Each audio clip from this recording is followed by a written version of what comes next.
Hello out there. Coach Nick here. As far as you wonder why I got on shades, this is I figure I'd get a little dressed up end of year holiday season, and at the same time, this episode on Enlight-N-Dine is going to be on the mind portion. Like I said, we're going to go over mind, body, and spirit. Last time we're going over how to deal with illnesses this time of year, as far as the winter. This is also a time of year where we're dealing with exams, whether it's high school or whether it's college. And in some cases, even the guys who are in the pro level, not as far as on the sports side, but on the business side, getting credentialed, certifications, and keeping moving in the year. Example like cyber security and things like that. I'm dressed this way because I wanted to honor a couple of the great minds that I know of. On the side of the music, this is my Stevie Wonder and Ray Charles. I'm a big Ray Charles and Stevie Wonder fan. The closest I get to Stevie Wonder is I have a big forehead like him. So we cover that up with the hat for now. And closer I get to Ray Charles is I got on the black shades. I can do the head swipper, but we can't make fun of that. And I honor Ray Charles. Jamie Foxx movie. I probably watched that 1,000 times. I love that movie. In any event, what are we going to be talking about here? I'm rambling. The mind. One of the things that we got to do for exams, what I see with a lot of the kids, and then let me take the shades off. I'll move where you can see my eyes. I'll put these on since we're talking mind. I'll put my glasses on. Taking exams, it amazes me how many folks don't, parents out there, or your kids, or your adults, figure out, first of all, what your learning style is and stick to it. So what do I mean by that? If you're a visual learner, you need to see things and put it in visual. If you like hearing things, audio, make sure you put it on audio, put it on tape, put it on iPad, put it on any form that you can record and listen to it.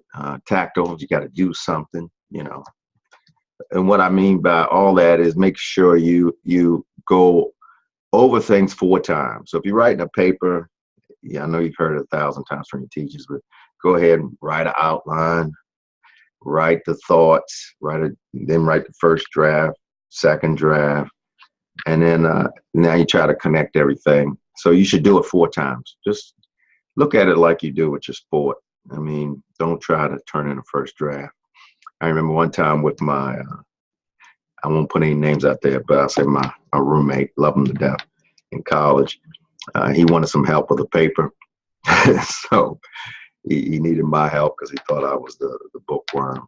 So he asked me to write his introduction and his conclusion, help with it. So what he did, I wrote the introduction and the conclusion, and he wrote the middle.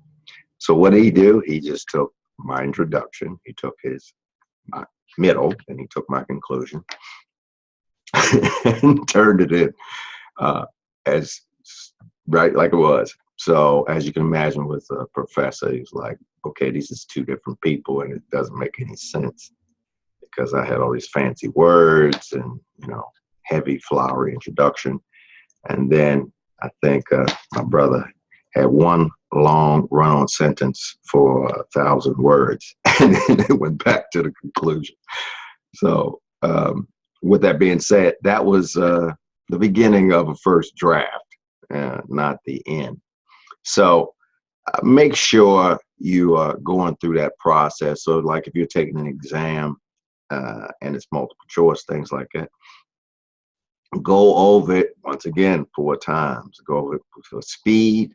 If you already know what you're doing, go ahead and go slow. Go with simulation. Once again, just like you do with your sports, get somebody involved, your girlfriend, your boyfriend, your mother, your father, and make sure they give you an oral or exam, or they give you the time where they're the timekeeper and you actually simulate that you got an hour to take the test.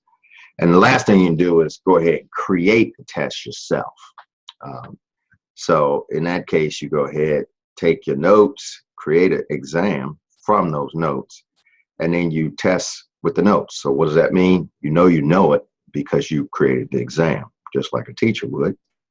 And then you see if you can pass it, put it in the same time.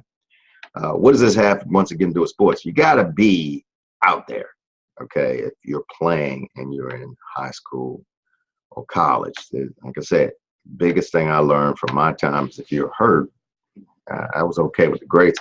I pulled my hamstring several times, and they don't care how much potential you got or what you can do or what you can do once you get back on the field. The bottom line, you're not available. So therefore, you have no value. Same thing. Yes, there's some schools that won't care. So they might put you out on the field without the grades, but eventually it'll come back and bite you. Might bite you in the school, they throw you out, you get hurt, then therefore you have no value because you're not going well in school and you're hurt. Or it may come back later. You may ascend all the way to the highest level, then you get out from the league or something like that, wherever you're playing. People steal your money, you don't know what you're doing, or other things happen where you can't keep a job because you don't know what you're doing. So as we go into this exam period here, remember it has long-term effects and at the same time immediate effects, because midterms usually set the tone. If you're in college, your parents don't know what you're doing. There goes the gong there. Parents don't know what you're doing because it's the good news and the bad news. No one, it's very quiet when you get put out of a school. It's just a nice quiet letter to you, not your parents. And it's kind of like a firing letter as well. So you want to make sure that you become a student of what you're doing and just treat it like the bottom line, treat it like your sport. Okay. And take effect from some of the great minds. I forgot one other guy. This is my Russell Simmons look too. And I'm a big Marvin Gaye fan. And they all, once again, they focused on building that mind up. So, like you said in that one movie, I like that movie, Fighting. And what do you say, in the words of the great American poet, Marvin Gaye, let's get it on. Join us in Enlight-N-Dine. Once again, we're at Enlight-N-Dine.com, or see us on Facebook. Take care, guys.